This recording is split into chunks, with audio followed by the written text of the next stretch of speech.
Thank you, everyone. Thank you, colleagues who are in attendance.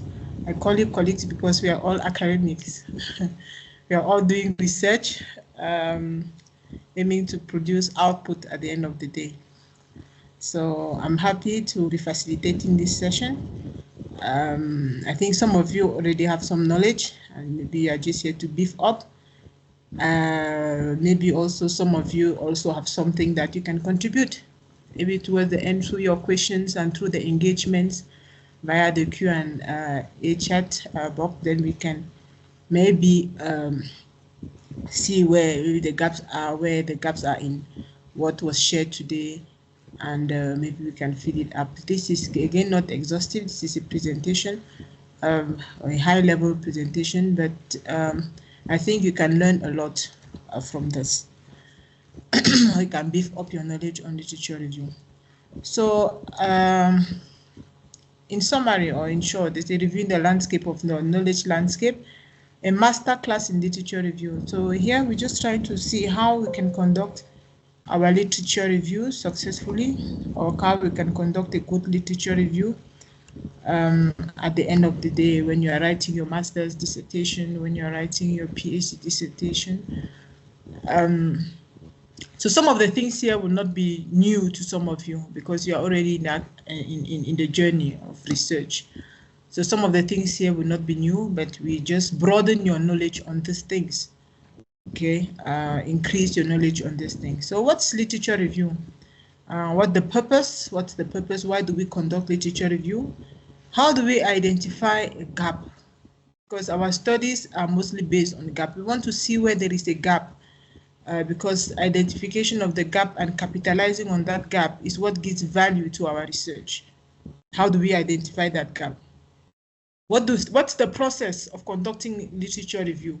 And like I said before, most of us have conducted literature review before, maybe at the honors level or mini projects, mini research projects.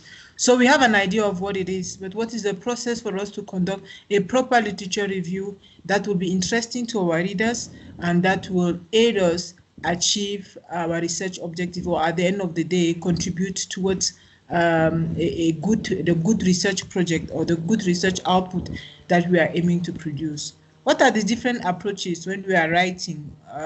What are the varieties of ways in which we can write? We also touch on plagiarism, which is a critical issue in academic writing, and how to avoid it, probably through paraphrasing.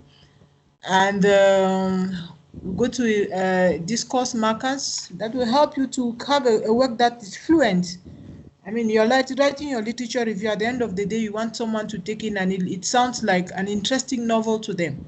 You just take, and that they are reading, there is a flow, there is a continuous flow, you are moving, the transitions are properly done, so someone understands where you are going to, when you are starting, when you are ending. The work is coordinated, and the discourse markers can actually help you to do that. So if time permits us, we'll look at the theoretical framework and the conceptual framework also. So we'll have a look at those because at the end of the day, you should be able to communicate what you are intending to do, what you are intending to study in a figure, in a graph, or in a figure, sorry. So once you see that figure, you should be able to understand this is what this person is investigating. These are the main constructs. These are the main aspects that will be touched in this study. And a proper theoretical or conceptual framework can help you do that. It also helps you to know what you should do and what you should read further and what you should not read further. Okay. So what is literature review? Mind the word critical and analytical account here, because you don't just want to relate facts maybe as they are, this person said this other person said, but you want to get into a point where you are critiquing what has been said. You are using your own mind to analyze what the author has said, and you critique it to be able to bring out something new or a suggestion out of it. So it's not just a review of the literature, not just reading literature through and presenting what you've read, but it's applying your mind, Okay, critically applying your mind to what you are reading, analyzing it in depth to be able to bring out something out of it, or to identify the gaps within that research, or to suggest additions to that research, probably from the gaps you've identified, or from what you have read in that piece of literature. So you also want to present an overview of the given topic. You are probably not the first researching on what you want to research now, even though you might have some new aspect that you are bringing in, which will be the gap that you've identified. But you want to show to the reader that you have a general understanding of what is happening in the field, what is happening around the topic that you're trying to investigate now. Okay, so if you are taking a topic, if you are doing a topic on the fourth industrial revolution, there are quite a number of literature on that. You want to show that you understand that you are not the first to write about it. Previous authors have written about it, and these are the different contexts, or these are the different areas that they touch on of the fourth industrial revolution, and probably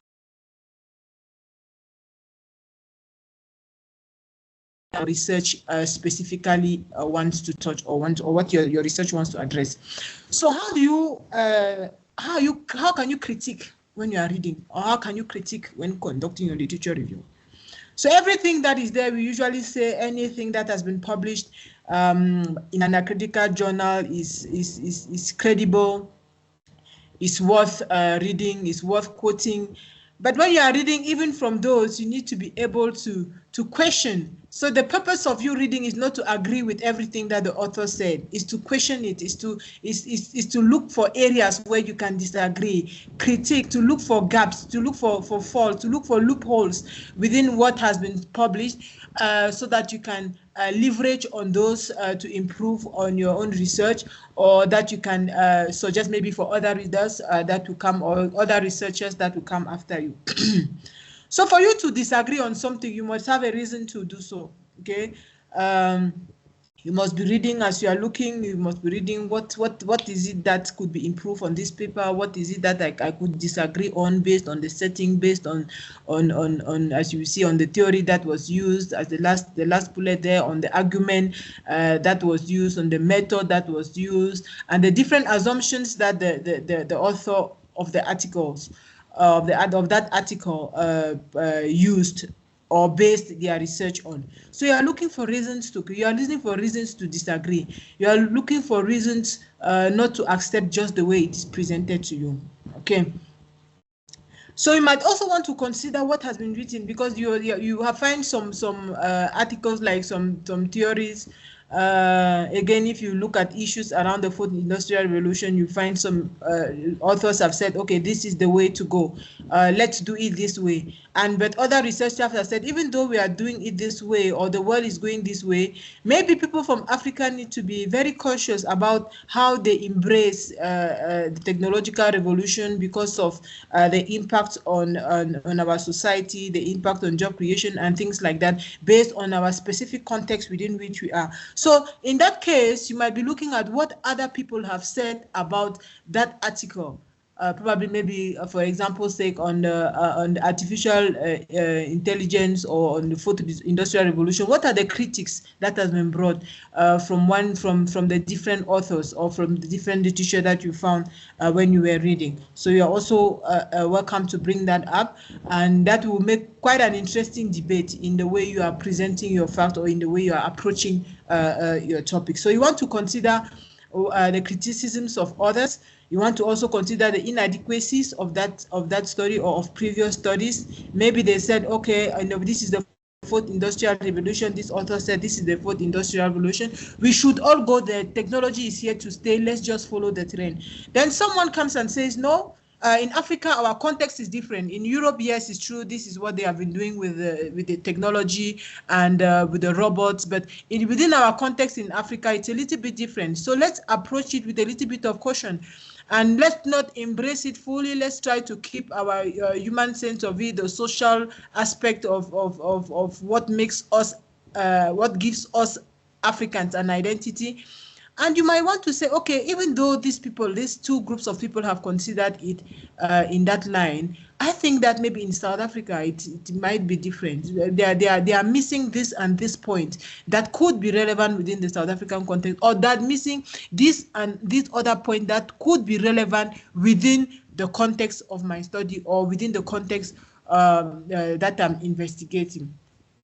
So that also points to the weaknesses of that study. What are the weaknesses and what are the areas of improvement? So when you are critiquing, it's not just to say, no, this is not good, this is not good, they did it this way, it's not correct. So you must be able to build from that gap, from that disagreement. You must be able to build, to offer some kind of suggestive constructive suggestions, so suggestions for improvement which you could improve in your own paper, or you could improve also for further research as you're writing.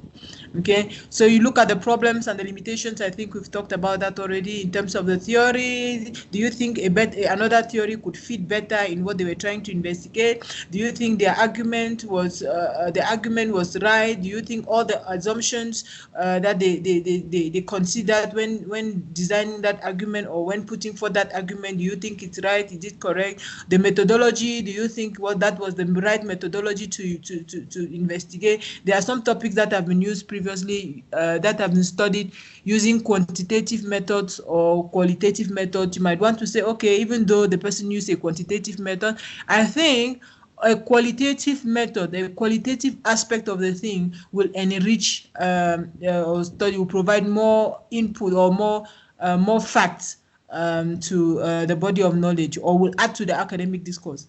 So in terms of practice as well, so when you are reading, you look at what are the gaps, how can I improve even to make my own work better.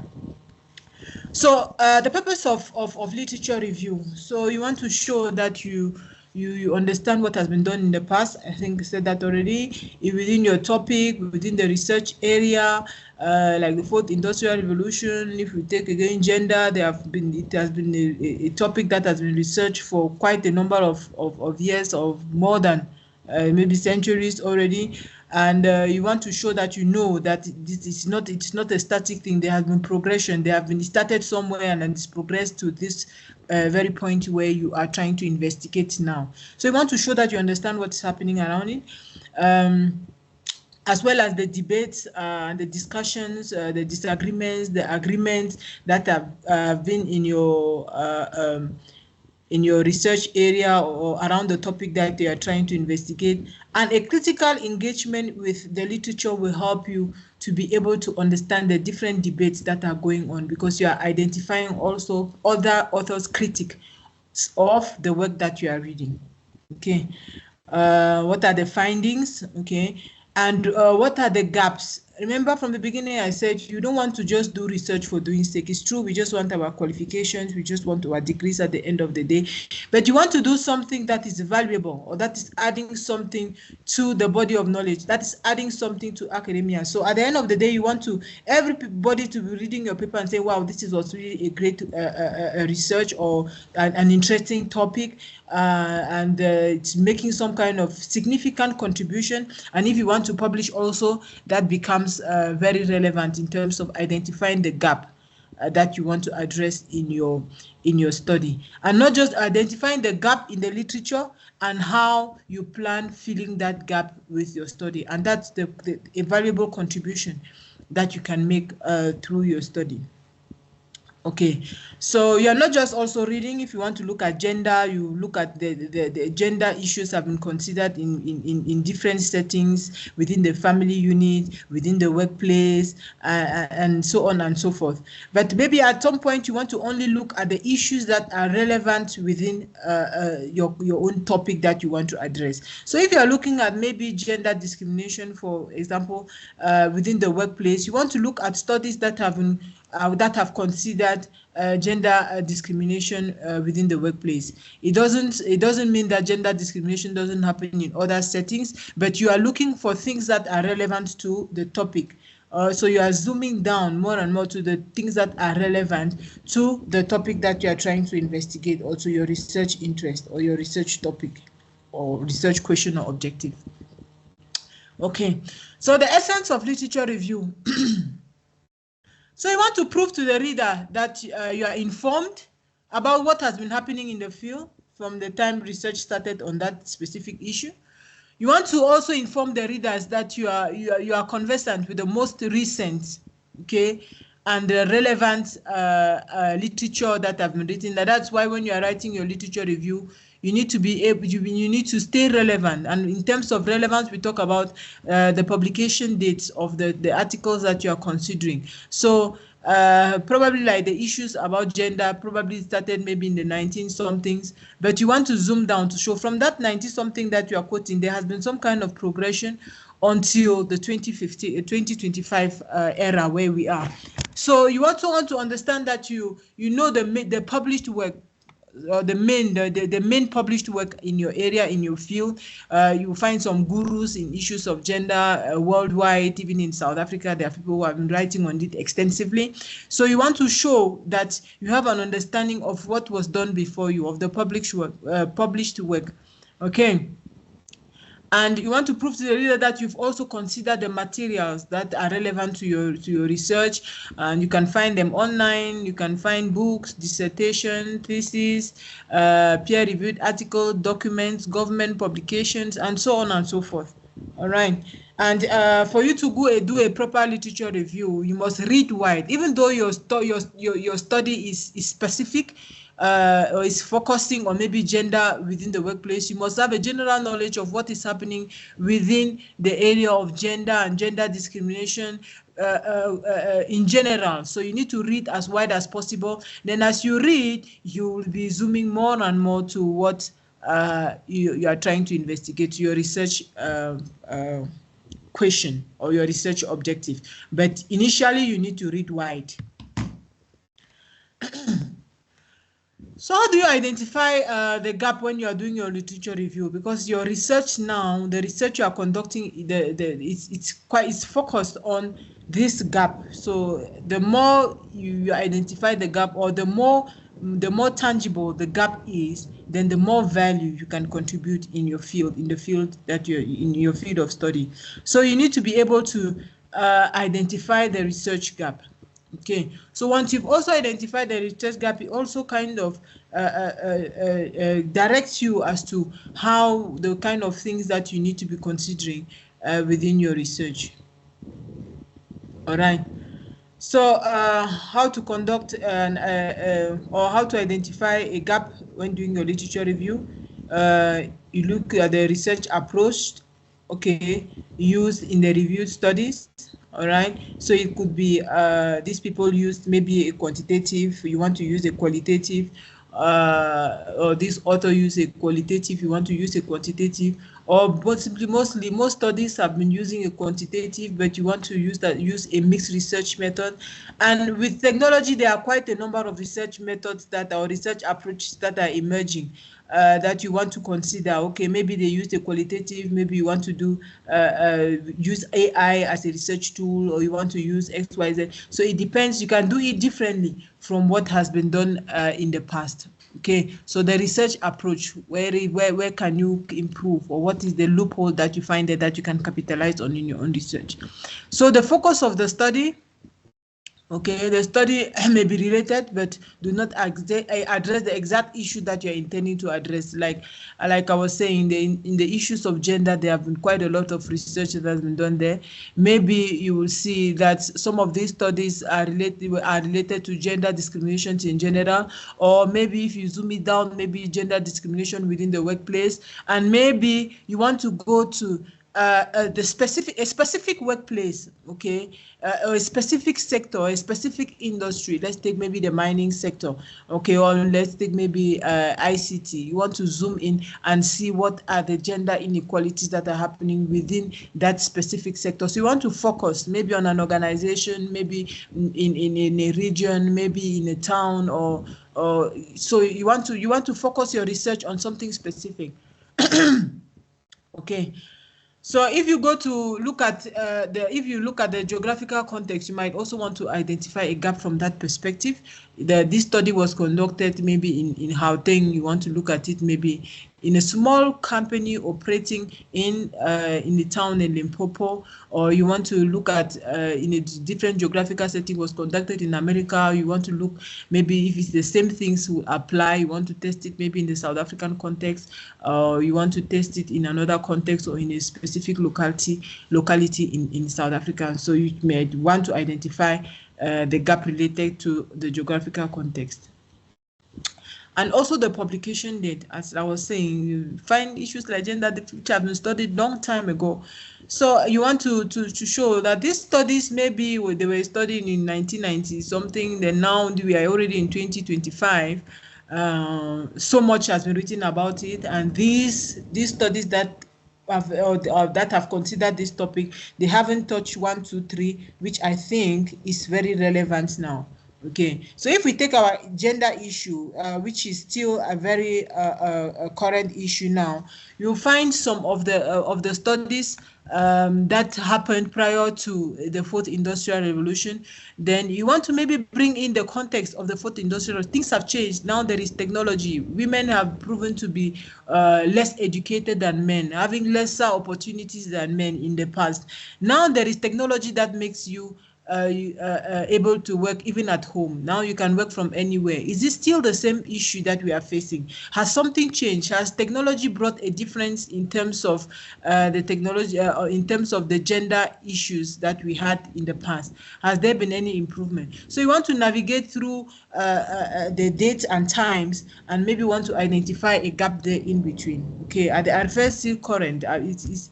Have there been improvement, and there have been changes, environmental changes? Is the problem still real, or has the problems changed? Because sometimes it changes facets in terms of, it's not, at first it was women not working at all, but now it's women working and they are not enjoying the equal pay with men within the workplace. It's women working, but they cannot access promotion at the same rate as men within the workplace. So you see, sometimes the facet is changing, the issue is there, but the spin is taking another spin. So maybe that's what you want to investigate in your own research.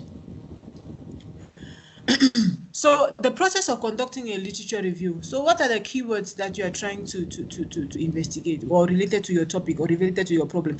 Because the first thing, and I'm sure that when you start a research, when you start a topic, or before you even write your proposal, you are thinking, immediately you think about registering for a degree that is research related. You start thinking, what can I study?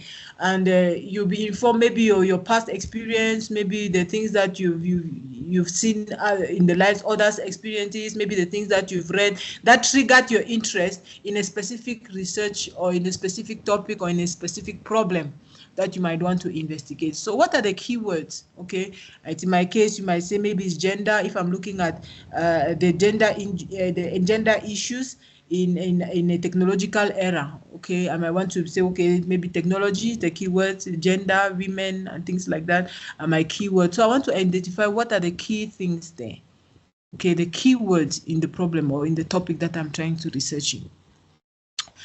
So you need to also search. You use those keywords to look for relevant information. There is a whole presentation or a whole lecture on how to navigate the libraries and access the literature or the facilities that UNISA is offering you. As a student, you can access quite a number of articles online, and I think there's a whole presentation on how to access and maximize that. Okay, you can go there for further, you can attend those presentations for further enlightenment on it. So you need to identify what are those relevant literature. What do I need? I need articles that are talking, that speak to gender issues, maybe speak to gender issues abroad, speak to specifically gender issues within the workplace, speak to gender issues within South Africa and things like that, the technological revolution globally, what's happening in Africa, probably in South Africa, and that's how you look. From those keywords, you'll be able to identify the relevant information or the relevant literature that you need to conduct your literature review. After you've identified that information, you need to source it. You need to download the copies, obtain the copies, maybe go to the library to get the books, or source or download it online, and probably start reading. As you start reading, you need to take notes. You need to take notes of what is critical, what is important to you. If you are doing on your computer, maybe highlight and write notes, make notes, because sometimes you are reading and there's an idea that comes, and that idea comes. If you don't write it down, once you leave that space or within a few minutes, the idea is gone, and it might not even come back again, or it might take time for you to come back. Meanwhile, it was an idea that you could capitalize on to produce a better work. So as you're reading, you are making notes, you're also writing your literature review, you're writing. And very importantly, create a reference list. And if you attend that presentation on how to navigate the library, I'm not I've forgotten the specific name of that lecture. They'll also teach you how to reference. How do you reference? There are automatic references like your Mendeley that pick up your references automatically and do it for you. However, if you are not conversant with that technology, maybe you need to do it manually. The last thing you want to do is to write your literature review. At the end of the day, when you are checking your references, you realize that there is a source that you've quoted in your in-text and you can't get the full reference. You now just have the surname and the year of publication. And with that, if you go to Google and you start searching, it's quite difficult for you to access that literature now. So as you are writing, just be creating your reference list and saving it and creating and saving it. Okay. So when you're also writing, remember you have your degree 2 years or 3 years or whatsoever. Sometimes it's even more extended. So you need to avoid old sources. All right. So unless an author is really a seminal work, which means it's the pioneers in what you are trying to do, don't go for articles that are 10 years or older. And even if you use articles that are 10 years or older, you need to support it or you need to complement it with more recent literature to show that even though this was the idea 30 years back, this is still the same idea.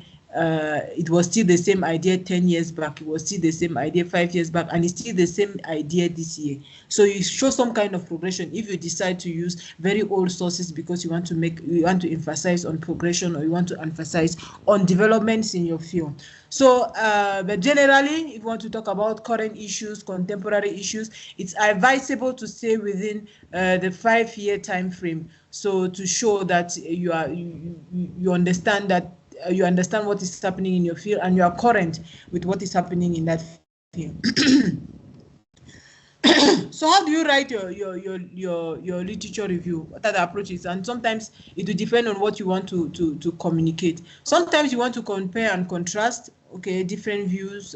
So you say Jones 2023 said this, while Smith said that, or contrarily Smith said that. You want to compare, you want to contrast the points that have been made.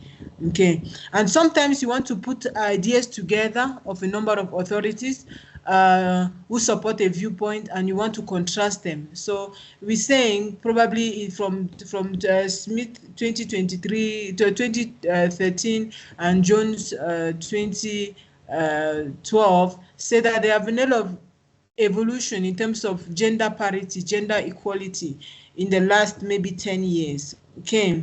However, okay, Hochin conducted a study in 2024 and 2025 and disagree with them, saying that the gender issue is still there, but it has taken a different form. Okay, it has taken a different form from what it used to be. So you put those authors together who say the same thing, and you bring maybe one or two that also contradict what they are trying to say. And the more you write, the more you see that these things, it comes naturally. Some of you that have written already, you see that some of these things, as you are reading and as you are writing, the things, some of these approaches, they come naturally to you based on what you want to present. And as you read also, you also see how other authors have how other authors are writing, and it shapes the way you write. So the more you read, the better you write.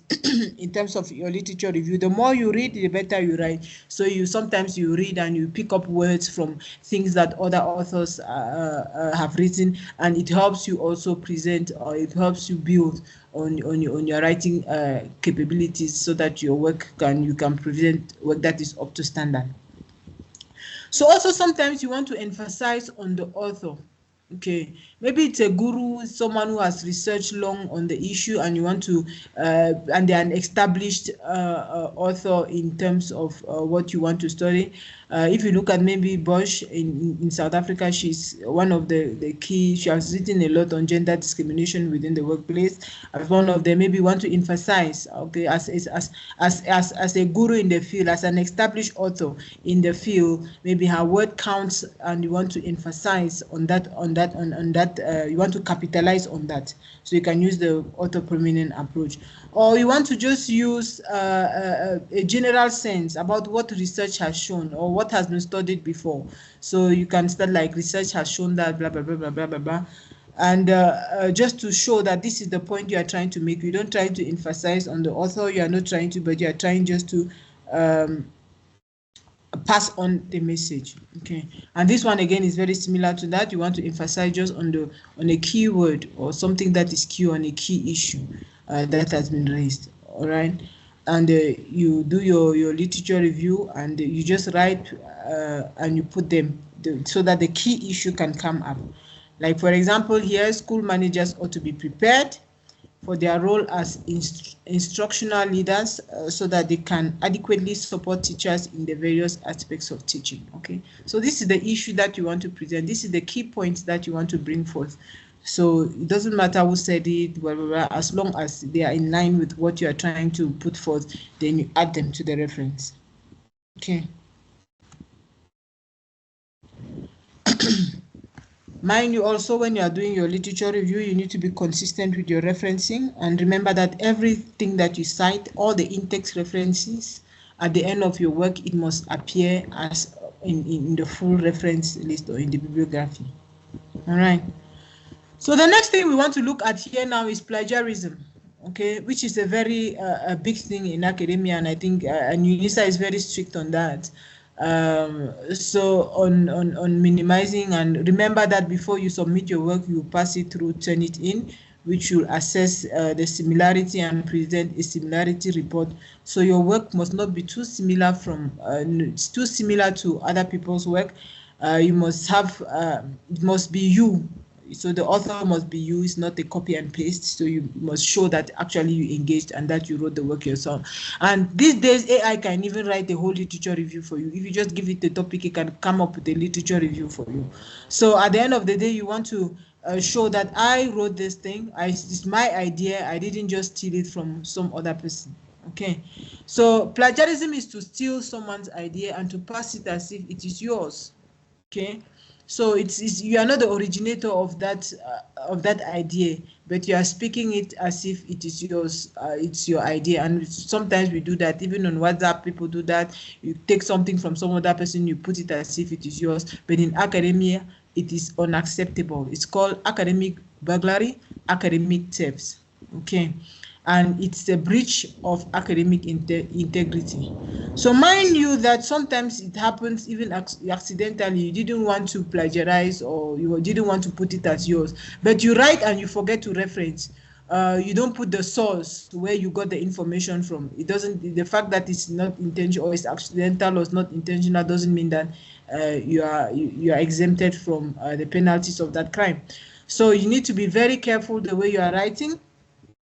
Okay, presenting ideas that are yours as if they are yours, and if you are taking an idea from someone else, you need to be able to say that those are not your ideas and acknowledge the source, give credit to the source, and reference them properly. So how do you avoid plagiarism? So by all means, you need to avoid plagiarism. So how do you do that? So don't copy and paste from electronic sources. When you are just reading, you want to Google something, maybe gender issues in South Africa, you can see a sentence that pops up that talks exactly, that speaks to the things that was on your mind. It's as if the person who wrote it read from your mind. So the tendency will be for you to copy and paste it in your own work. And sometimes you copy and paste and say, okay, look, I will reference later. But at the end of the day, you forget to reference that work, and that's how the source of the work, you end up not even knowing where you got it from. So don't copy and paste from internet sources. Okay. So as you are reading, try to take notes, because when you take notes, you understand before you take notes. Yeah, or you understand what the author meant and you take note and you write it in your own words, which leads us to paraphrasing, because that's the best way of avoiding plagiarism. You need to be able to paraphrase. It means you are reading what someone read, you understand it with your own brain, you interpret it in your own head, and you put it in your own words.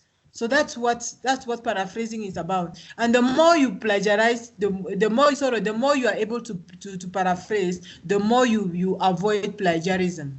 Okay, so you can take sources from different things from different sources, but you put them together, you paraphrase correctly, and you do the proper referencing. Mind you, even if you paraphrase, you need to still acknowledge the source. So if you take something from someone, as long as you took it from their literature, from their article, from their source, you need to acknowledge them. Even if you paraphrase, you still need to acknowledge them. You need to do proper in-text referencing. Okay. Same thing if you're also doing a direct quote, which means you are taking the person's word as it is. You need to do the in-text proper referencing properly. If you are paraphrasing, it means you are taking somebody's idea, putting it in your own words. You still need to do your in-text referencing. Just that for direct quote, you need to add your page number for where you took the thing from, where you took that specific text from. If it's a direct quote, it means if it's a copy and paste directly, you put it inverted comma, open and close, and you add the author, you add the year of publication, and you add the page number. Okay, and the format will now depend on which referencing style you are using. So plagiarism and paraphrasing. So as I was saying before, the easiest way to avoid plagiarism is to know how to paraphrase, right? So you are rewriting information that you got from a source in your own words without changing the meaning, and that's very important. You don't change the meaning, so you use your own words to put it differently, all right? But the meaning remains the same. Okay, so two types you can, as I said before, you can plagiarize because you are writing something that is too similar to what the source is citing. So you are too similar, whatever you are writing is very close to what they are doing. Or you can just write it without citing them. All right, it might still pick up as plagiarism. So how do you do a paraphrase, a proper paraphrase? 3 keys to write a good paraphrase. So you use your own words. So previously we said you read and understand. Okay, when you read it, you understand what you interpret it, you take it in your own words, you understand what the person means, or you interpret it in your own, with your own brain, then you put it in your own words. Okay, so when you use your own words, you are able to paraphrase better. All right, you do not change the meaning, as it was said before. You don't change the meaning, try to keep the same meaning, and you can always do that by reading what the author wrote, internalizing it, understanding it. Once you understand something, you can put it in your own words. But the issue is that sometimes we don't want to use our brain. We just want to write. We don't want to think critically. We just want to reproduce. And that's where the paraphrasing becomes a little bit difficult. But when you read to understand, once you've understood, you are now able to put it in your own words, write it in your own words. And depending on what you want to write, just try to keep it approximately the same length. All right. So now if we look at a topic like designing the right learning approach for postgraduate students, all right? So, and the original quotation, differentiation as an instructional approach promotes a balance between the student's style and the student's ability. Differentiated instruction provides the student with options for processing and internalizing the content, for constructing new learning in order to progress academically. See, this is a very long sentence, okay, or a paragraph. It's more than one sentence. So if I go back to my topic, designing the right learning approach for postgraduate students. So what I want to reference here, I want to reference something that is relevant to the work that I'm doing. Okay, probably from this quotation, I need to pick up what is it that is relevant to what I'm trying to write. And in this case, given the topic that was taken here as an example, say lecturers use differentiated instructional approach to customize learning based on every student's learning and skills need.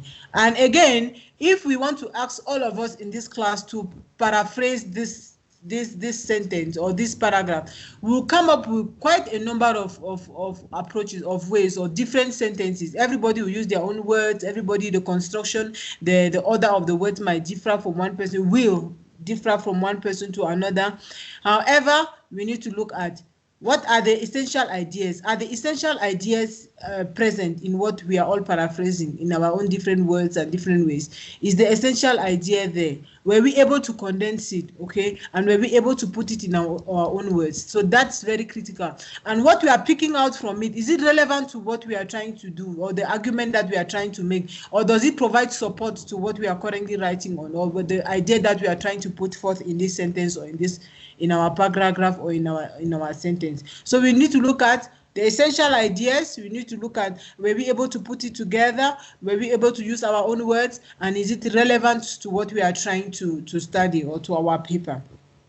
And like I said again, paraphrasing, if we share it among ourselves, I mean, different people will paraphrase this differently. So this is only one way, and this is only one sentence. This is only a paraphrase of this work, but there could be a number of different ways to paraphrase this specific paragraph, a sentence. So integrating direct quotes in your work. And sometimes you want to, as I was saying, sometimes we don't want, the brain doesn't want to work, and it gets to that point where sometimes you've been studying, you've been reading, you've been writing, and at some point the brain is just freezing. It doesn't want to work anymore. So the tendency will be for you to just copy and paste and add inverted commas and close there and just put the page number, and you just say, okay, good, done, let me move forward. But this is not recommended, because sometimes this like breaks the flow of things, unless it's a very important point that you couldn't say it otherwise. Don't use direct quote unless it's really that serious. So when you look at ways of putting it differently, you can't find a way of putting it differently from what the author said. In those cases, in those rare cases, you might use direct quotations. Okay, don't forget your page number. Avoid citing articles, the same source too many times.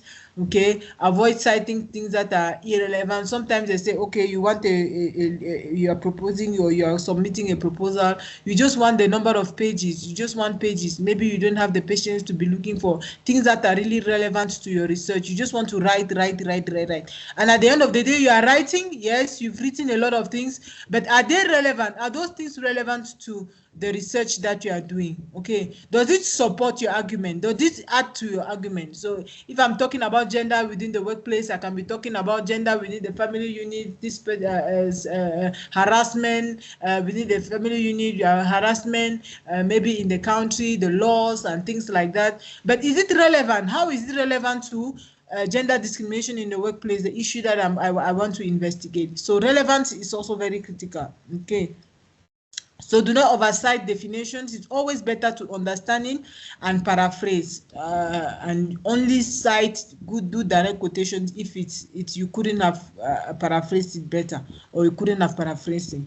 So sometimes also when you are reading, you find a situation where you are reading an article by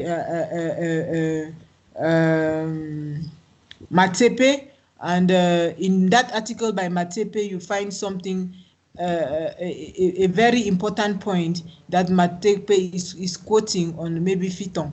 All right.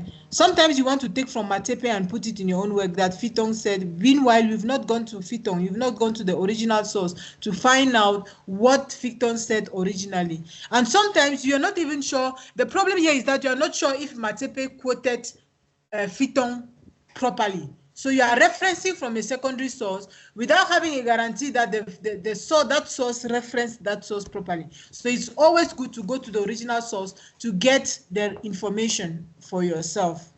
Okay, and do not quote too much. All right, when you are writing. And remember that each time you have a direct quote, you need to support it. You need to have maybe a sentence after to support it, to comment on it. So you don't just put direct quotes hanging here and there. So even when you're having a direct quote, you need a comment just to support it, just to link it to the research that you are doing. You are linking it to the work that you are doing, so that it comes in between to complement what you are trying to achieve. So you can't just quote do a direct quote and you leave it hanging there without a comment related to it, or without your own support on how it relates to your own to the work that you are trying to do. So remember, each time you do a direct quote, you need to comment on it, or link, or to relate it or link it to the topic that you're in, or the point that you are trying to make. So that's why they say sometimes it's better to just paraphrase than having direct quotations all through your work. So the effective use of discourse markers. So as you are writing, as I said in the beginning, you want your work to flow. You want your literature review to be like a novel that someone is reading. It's interesting. The person wants to read more. The person wants to read more. And the literature review section is usually the most boring section of work, of your writing, of your research work that you are doing. The literature review section, sometimes you can read and you even feel sleepy. So how do we avoid that? Okay, we use signposts that kind of guide people. So this is the direction in which we are going, or here there is a stop, or here we are transiting, or this is a new idea, or this idea is complementing the idea that was previously made, or this point is adding to the point that was previously made. And these discourse markers can help you to enhance the flow of your work, make it interesting, make it understandable easily. It facilitates the logical flow of your writing. So when you are reading, when you are writing, somebody is reading your work, they can see where you are going to, how you are building up to arrive at the conclusion that you are making at the end of your work. So you need to have a proper flow. You need to have a proper flow, and it's very important in terms of even when you are writing articles, you are writing just an article for publication. The flow is important. People must know from the beginning. We must know the point that you are making. As you progress, you must know where it's going to. Okay, so it's like you are leaving from here. You are taking the direction. We must know. Okay, this direction we are going to Pretoria, or this we are heading to Johannesburg, or we are heading to another province, or things like that. So it helps. So and as the person is reading, it becomes enjoyable, because there is a flow. So if you want to compare and contrast, these are words that you can use: alternatively, contrastingly, conversely, whereas, contrarily. And maybe you have written something and you want to emphasize, and you want to prove a point, you want to prove it evidently, for this reason, because, inevitably. You want to you want to highlight something or emphasize something: definitely, obviously, inevitably, undeniably. You want to give an example, for instance, in this case, in particular, notably. So when you have these words, then it enhances the flow of your work. If you want to conclude, to summarize, in conclusion, consequently, as it has been shown, and if you want to show the order of things: initially, previously, following this, subsequently, finally, firstly, secondly, thirdly, blah blah, and finally. Okay, so when I'm reading initially, I understand that maybe this is the starting point. If I'm reading firstly, I know that this is the final. When I see finally, I know that this is the end. This is the bus stop. So something is ending here, and whatever it's following next is something else that's starting. Okay, so the mind, it's the person is reading. They know what's ahead. They know what lies ahead of them. All right. To show exceptions, I want to show exception. Jones and Vicky said this, and however, there is an exception. Someone said something different. Nevertheless, yet, in spite of. And if you want to repeat or refer back to something as it has been mentioned, as previously noted. So if I see as previously noted somewhere in your work, then I know that you must have spoken about it previously. Okay, and I may want to refer to what you wrote previously to better understand what you're trying to say now, or as already discussed. So you see the use of these words, it enhances the flow, the logical flow of your work, and it also makes your work interesting. So here is a site that you can consult, and it will teach you how to be cautious and how to be critical when you are writing. Again, this presentation slide will be shared with you at the end of this lecture. So it will also help you how to clarify, how to list, how to compare, how to contrast, how to describe trends, quantities, casualties, and how to transit. And there are quite a number of examples there that you can actually leverage to present or to present a better work on your own, or to enhance your work, or enhance a literature review. So literature review, in terms of how do we, when we've started with all the things that we've said, now you need to, as you're writing, you need to understand that it's a process. Literature review, it's a process. And until you submit your work like for final submission, there are still things that you'll be reading and you'll be adding. And it's not like, okay, I've been taking these 2 months to write my literature review, damn, I'm done with it. Okay, let me go to something else. It's true that after those 2 months, you might have your skeleton, or you might have your draft, or consider it as a draft, because you constantly be going to it. Sometimes even as you're doing your methodology, you see things that are relevant for your literature review. If you are writing, if you are discussing your discussion section, you see, as you are reading, the more you are writing, as long as you've not submitted your paper, you still, as long as you are reading, you still see things that are relevant for your literature review or the section, or that you could include in your literature review section. So bear in mind that you'll be writing, you'll be revising, you'll be rewriting, and again. All right. So one of the things that will really help you to enhance the flow of your literature review is your paragraph writing, your sentence construction.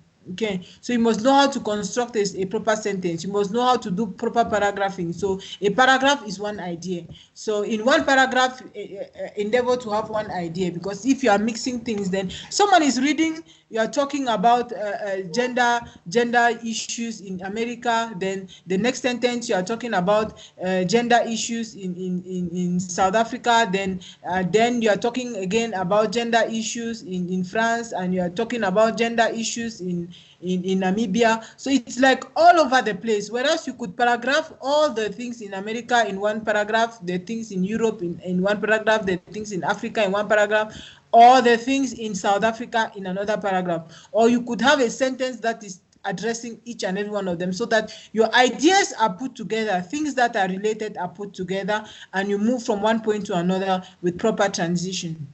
Okay, so avoid quotes, and we've said that before. Use quotes sparingly, all right, and avoid very long quotes, because it kind of breaks the flow of your work. If you're a good writer, then the long quotes come and disrupt things for you. All right, so remember, if you are using quotes, then always comment after the quotes to support the quote, or to link the quote to the work that you are trying to do, or to the idea that you are trying to pass forth, or the argument that you are trying to put forth. All right. So also paraphrase accurately. So something that is also very important in terms of your literature review is your theoretical and your conceptual framework. So what you want is that at the end of the day, when somebody looks at your theoretical framework or your conceptual framework, they can already understand what this person is trying to achieve.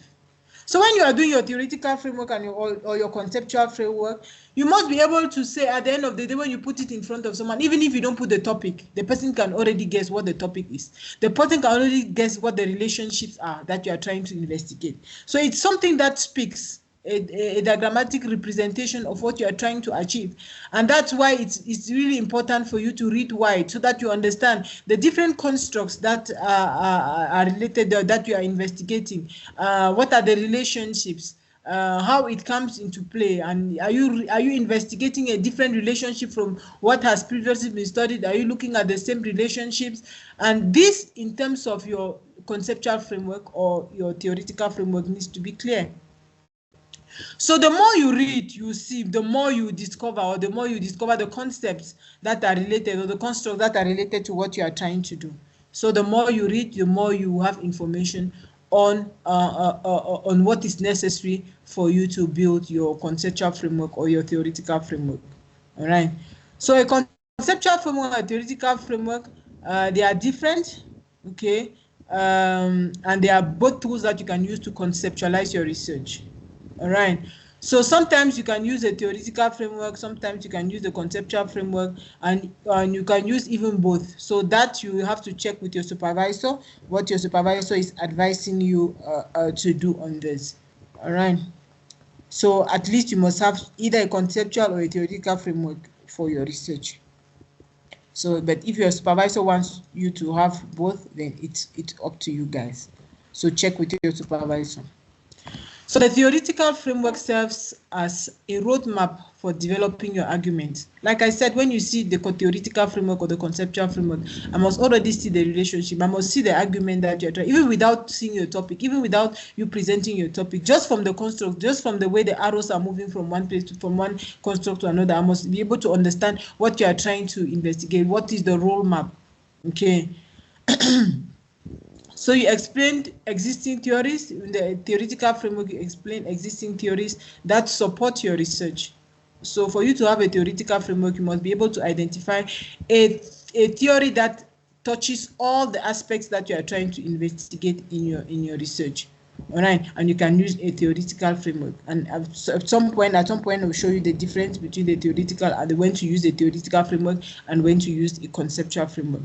So the role of theories in your research is to shape your research question. Okay, it will also guide your data collection and your data analysis, and it increases the credibility of your research. It means that this work is grounded on something. And even when you're writing articles, they also say, what is the theoretical underpinning? All right. So which theory backs this research that you are doing? Which is the theory? Which theory aligned, or how do you align this current research that you are doing to an existing theory, something that has been tested again and again and has proven to be true? All right. Which is an established, which is a theory. What is the credibility of your research? So the more credible your research will be more credible when it is based on theories, existing theories. All right. So if you don't base them, or if you don't refer them or relate them to existing theories, it's like it's just something that you just created now, which still needs to be investigated, which needs to be tested before it becomes a theory. So you want to show credibility. This is in line with the academic discourse, what has been happening in this field. That is why you need a theoretical framework. So how to write a theoretical framework? So what are your key concepts? What are your key concepts? What are the key concepts you are trying to investigate? Okay, pick out some of those key concepts from your study. You need to define them using that theoretical lens. Okay, what you mean? Define them in terms of what do you mean by gender? Okay, what do you mean by discrimination? I mean, again, the word discrimination can have different meanings based on the different settings and things like that. In this case, what do you mean? Is there a theory that considers gender the way you do? Okay, maybe I want to use it. Is there a theory that identifies discrimination the way you understand discrimination? Okay, you might want to identify it. So what are your key concepts, the concepts that you are trying to investigate? So the next thing you need to do is to evaluate and explain the relevant theory, okay, in line with your own research, the research that you are conducting, and how will it assist you to achieve your research objective or to answer your research question. Again, that speaks to how your research fits in, okay, how your project make use of these ideas that have been previously identified in the theories that were promulgated before. So you need to look at how you make use of each of those ideas and how it fits all in your research. So in terms of the theoretical framework, if we take a topic like from perceived career passion to technopreneurship intention, the moderating role of perseverance and perceived reward.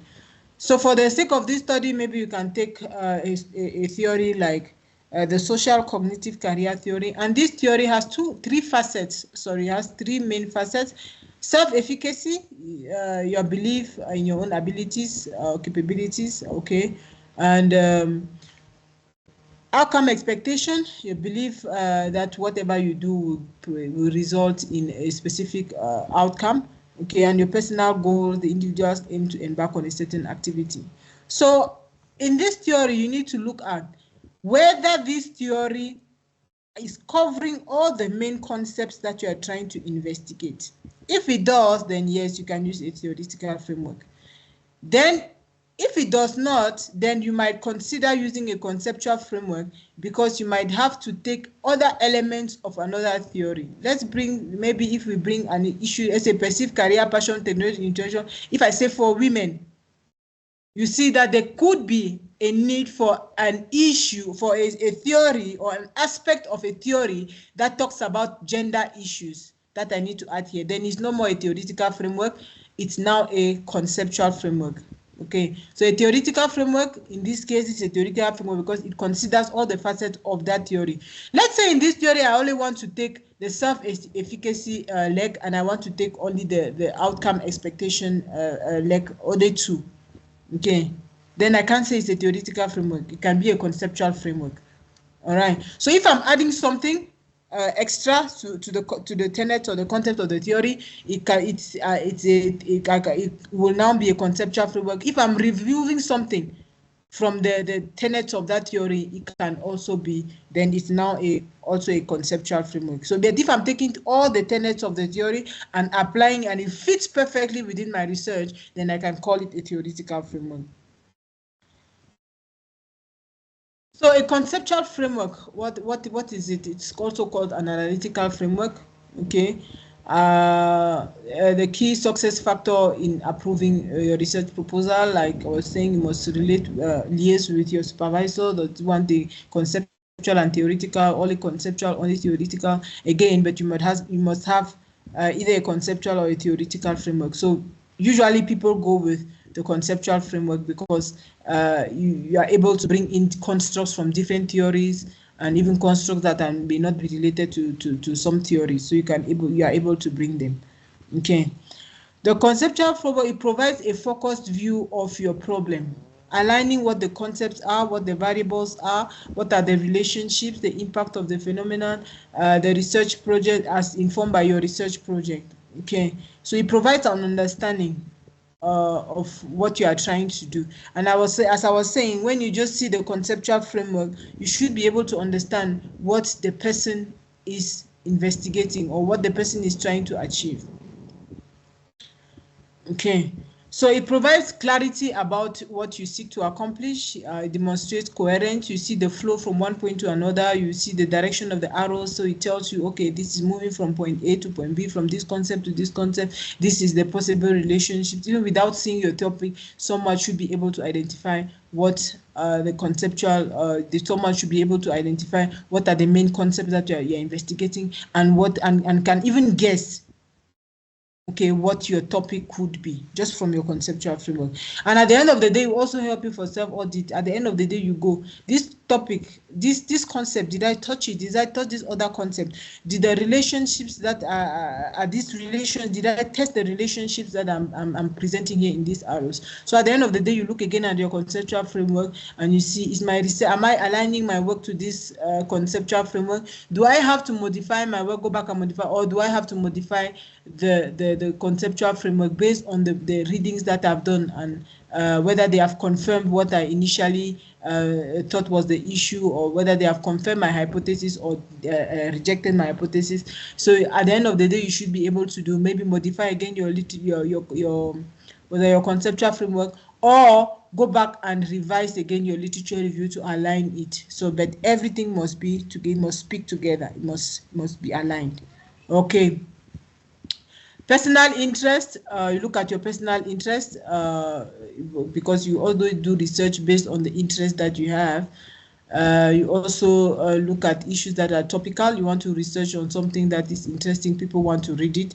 You want to look at issues that are current, right? And you want to base it on you want it to have a theoretical backing, all right? So like this is what I was saying, you might look at the components of a theory, okay? You might take the components of different theories to form your conceptual framework, or different concepts that you've taken, that you've been able to identify when you were doing your literature review. They can all form part of your conceptual framework. So how do you formulate your conceptual framework? There are 5 ways you can do that. So you can decide to put together concepts from different theories. So in this theory, there is this concept that you want to use, and you find another theory with this other concept. So you put everything together to find your conceptual framework. Okay, so you want to only look at few aspects of a theory, not the theory in total. You want to take like that, the theory I showed you here, it had 3 concepts, but maybe you want to only look at 2. Okay, so just aspects of that theory. So you don't want to consider the whole theory. So that can be a conceptual framework as well. You can design a conceptual framework from that. So you can also choose to incorporate aspects of a theory. You can also use concepts that you got from your literature review, personal experience, knowledge of the context, and so on and so forth, as long as you are able to define it and specifically say what that means to your research, or what that will mean, or what you will mean by XYZ in your research. Then you can put everything together to form your conceptual framework. You can also integrate all the concepts from more than one theory.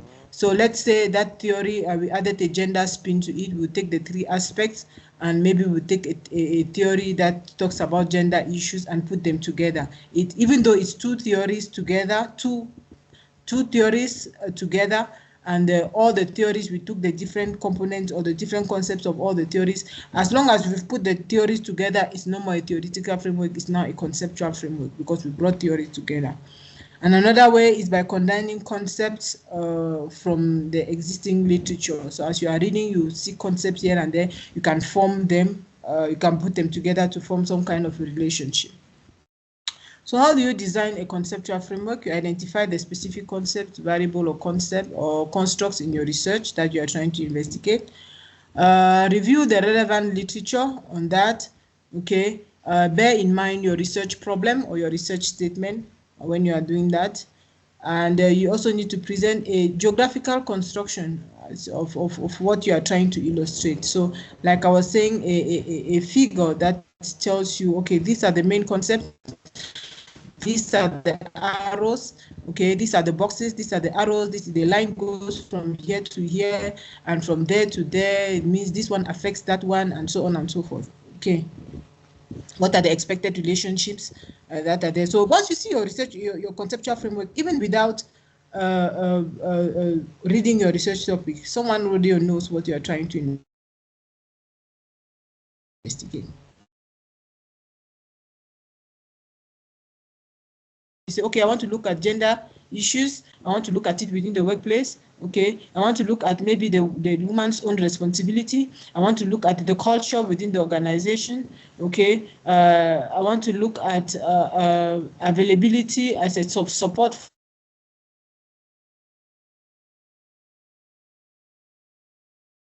This will guide your literature review. But mind you also, the more you read, it might change. You might modify the arrows, the connections might change as you progress reading. But it just gives you a picture representation, so you know what to focus on in your literature review. You know that, okay, I'm looking at gender issues, but I'm looking at gender issues.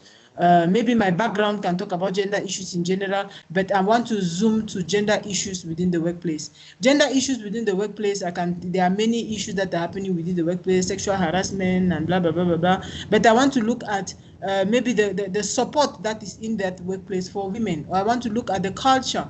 Does it favor women? Is it gender friendly within that organization? So from those, now you can you'll be able to see, what do I read? What do I leave out? What do I read in detail? What do I just present as an overview, as an overall knowledge or the background knowledge? But what is it that I need to really zoom in to really understand the dynamics of it?